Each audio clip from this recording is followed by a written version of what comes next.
Olá para você que nos acompanha aqui no programa Advocacia Consensual do canal Momento Arbitragem, do nosso querido professor Asdrubal Júnior. Inicialmente eu peço desculpas a você, maio nós não tivemos programa porque esta que vos fala estava envolvida com um grande evento que ajudei a coordenar e realizar aqui na OAB Lauro de Freitas, OAB Bahia Lauro de Freitas, que você pode acessar pelo YouTube OAB Bahia, ou então pelo Instagram, @OAB Lauro de Freitas. Esse evento ficou salvo e ele tratava exatamente dos meios consensuais e extrajudiciais de solução de conflitos em várias áreas do direito. E a mim coube falar sobre os meios adequados no agronegócio. Então eu quero trazer hoje para você aqui um pouquinho daquilo que vejo e entendo como possibilidade, como nicho de mercado e como fortalecimento do nosso trabalho na advocacia no extrajudicial e no consensual. Bom, inicialmente eu preciso dar um cenário sobre o agronegócio, né? De acordo aqui com o site Reagro, reagro.com.br, o agronegócio é um dos segmentos econômicos de maior evolução e capacidade de gerar riquezas e reduzir disparidades sociais. E a cadeia produtiva do agro, ela é responsável por metade das exportações e por cerca de 26% do produto interno bruto brasileiro, mesmo com a pandemia da Covid-19. Nas notícias da Associação Brasileira de Direito do Agronegócio, nós temos aqui que o agro está num crescimento vertiginoso. Inclusive, o PIB deve avançar em até 8%, mesmo nesse ano de 2023, tão desafiador aí para as finanças. E é por isso que eu venho dizer para você, meu colega advogado, minha colega advogada, conheça os métodos adequados. Eles podem resolver a sua vida de uma forma muito mais célere e muito menos custosa, inclusive emocionalmente, para você que considera isso como um valor. Dito isso, nós temos no agro vários cenários possíveis para negociações, para mediações, para advocacia colaborativa, para cada um desses setores, formas de trabalhar no extrajudicial. Se a gente for pensar em negociação, imagine aqueles contratos celebrados pelo produtor rural, ou seja, aquele que bota a mão no arado, que organiza a sua equipe, normalmente formada pela própria família, para produzir no campo. Ele naturalmente precisa de dinheiro e recorre então aos bancos. Porém, muitas coisas podem acontecer, inclusive não chegarem os insumos, e aí um dos contratos que ele tivesse, por exemplo, com uma empresa fornecedora de sementes, teriam que ser questionados. Tudo isso poderia ser até ajuizado. Tanto a questão da entrega das sementes tardia, quanto, por exemplo, uma dificuldade em quitar com o banco. Porém, se a gente for analisar, né, ele entrando em contato com um advogado, qual seria o primeiro movimento do advogado? Do advogado pós-moderno, do advogado contemporâneo, do advogado pós-CPC 2015, do advogado que conhece o Código de Ética da Advocacia e sabe que deve prestar o melhor serviço de assessoria ao seu cliente. O que é mais rápido? Bom, ele tem dois problemas. As sementes não foram entregues e com isso ele não conseguiu produzir a tempo de quitar sua dívida do banco. Qual o caminho? Por que não pensar numa negociação? Os bancos hoje enfrentam uma grande inadimplência. Se o produtor rural, assessorado pelo seu advogado, procura o banco para uma negociação extrajudicial, as chances dele conseguir algum tipo de dilação, algum tipo de parcelamento são grandes. Você concorda comigo? Ora, o banco não quer deixar de receber. Se o banco ajuizar a ação, ainda assim, na ação judicial, o advogado pode pedir uma suspensão e tentar uma negociação extrajudicial com mais tempo ou realizá-la mesmo na sessão, na audiência, mas sempre com essa perspectiva de reduzir o tempo do processo, de não expor o seu cliente a uma demora que vai fazer com que ele fique sem dinheiro a longo prazo e com isso a sua produção fique até impossibilitada, porque sem dinheiro não tem como adquirir os insumos, não tem como produzir. Isso é um problema 1. Se nós pensarmos que a grande maioria das empresas que produzem no campo são empresas familiares, imagine os problemas dentro da família, repercutindo na produção. Então, uma briga entre filhos, por exemplo, quando veem que o pai, que é o patriarca, está aí já adoecendo, já ficando com uma produtividade que ele já não quer mais trabalhar porque já se sente muito cansado, a saúde já não vai bem. Imagine esses filhos disputando pela condução da empresa ou por outras questões. Isso poderia ser resolvido no extrajudicial? Isso poderia ser resolvido no extrajudicial? Com certeza. Caberia aí maravilhosamente bem uma mediação. Por quê? Nós precisamos ouvir os dois filhos, ouvir o patriarca, entender o cenário dessa família, né? O que eles pretendem a longo prazo. Caberia aí uma governança familiar, pós-mediação. Todos esses procedimentos são procedimentos da advocacia pós-moderna e que fazem com que o cliente do agro tenha fortalecido o seu negócio, garantido a sua sucessão e também resolvido o problema dentro de casa que repercute fora de casa. Não imaginemos que as pessoas consigam criar uma barreira invisível entre o problema que está acontecendo dentro de casa, abre a porta de casa, tem lá já a fazenda para gerir e esse problema não vai se espraiar. Claro que vai.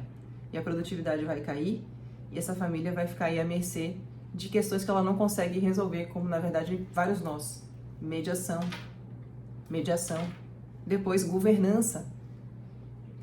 A aplicação das técnicas da governança nas empresas familiares rurais tem sido, sim, cada vez maior pela conscientização das novas gerações e até das antigas gerações de que precisam de ajuda para poderem sobreviver a longo prazo. Quem consegue sobreviver, pergunto para você, sem um planejamento, sem uma estruturação?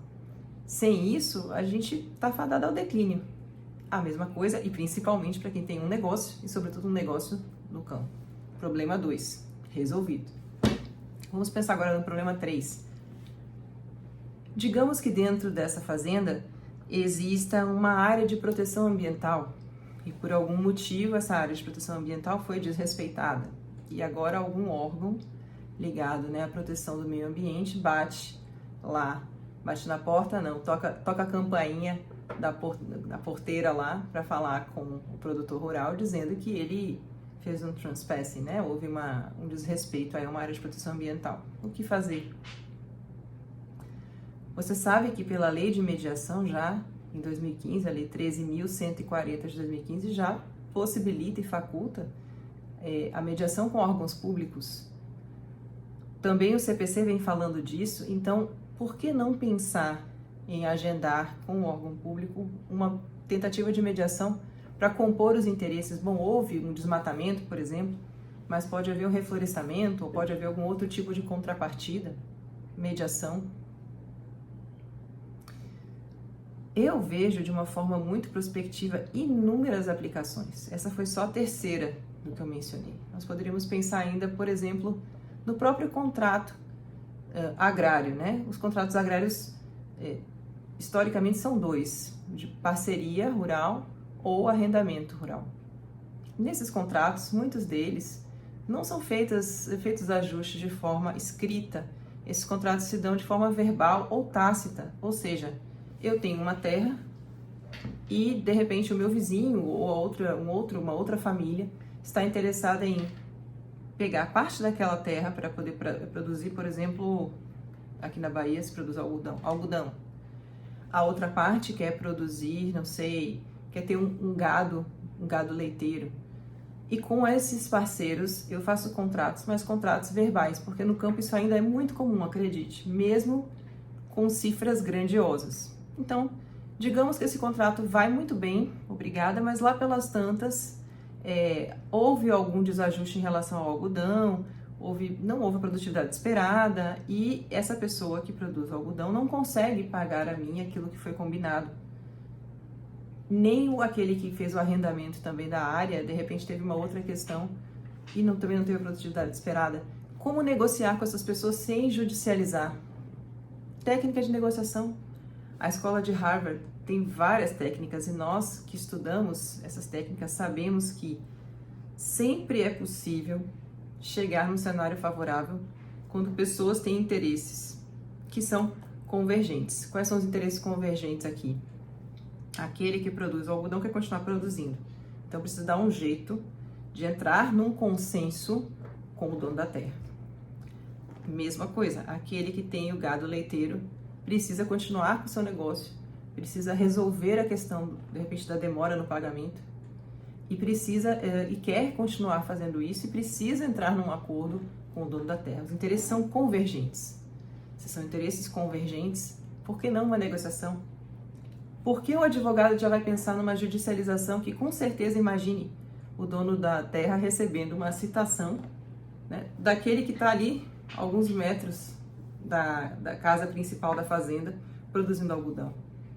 Vai ou não vai haver uma grande guerra? E provavelmente ele não vai botar todo mundo para fora assim que conseguir uma liminar. Será que vai conseguir essa liminar? Em quanto tempo vai conseguir essa liminar? Eu vejo que o agro ele é grande, ele é poderoso e ele precisa de pessoas capacitadas para trabalharem as questões fora do judiciário. Todas elas. Com os bancos, com os próprios parceiros do agronegócio, dentro da família, com mediação, governança, planejamento sucessório. O que é um planejamento sucessório? Não deixar toda aquela atividade da família, da família rural, entrar num inventário que vai demorar ali anos e a fazenda quem vai cuidar da fazenda? Às vezes fica tudo inviabilizado porque está judicializado. E com isso a fazenda vai morrendo porque está em processo judicial. Podemos pensar num planejamento sucessório, né? Existem instrumentos hoje para isso. Depois de feita a mediação em família, depois de feito o plano de governança, por que não um planejamento sucessório? Como é que nós vamos fazer essa transmissão da propriedade quando o patriarca vir a faltar? Vamos usar uma holding? Vamos fazer doação em vidas? Vamos fazer testamento? Tem vários caminhos possíveis e é casuístico, de acordo com a necessidade daquele produtor rural, daquela família, daquele dono da terra. Enfim, eu quis trazer para vocês hoje aqui um apanhado geral daquilo que eu enxergo como possível e necessário no agronegócio para que ele, inclusive, expanda, né? Não é possível que hoje a gente ainda, em primeiro lugar, pense em judicialização. Ainda que seja, por exemplo, com o banco. Eu ouvi outro dia de uma pessoa muito entendida de relações bancárias e que os bancos têm se aberto a negociar, salvo raras exceções. O Banco do Brasil é um pouco mais difícil. Mas, gente, a inadimplência está enorme. Então, assim, precisamos de bons advogados que abram os olhos para o trabalho no extrajudicial, que comprem os livros, né, da escola de Harvard, os livros que a gente tem também aqui, produzidos no Brasil, como Mediação Empresarial 1 e 2, em que essa obra, ambas foram coordenadas por Adolfo Braga Neto.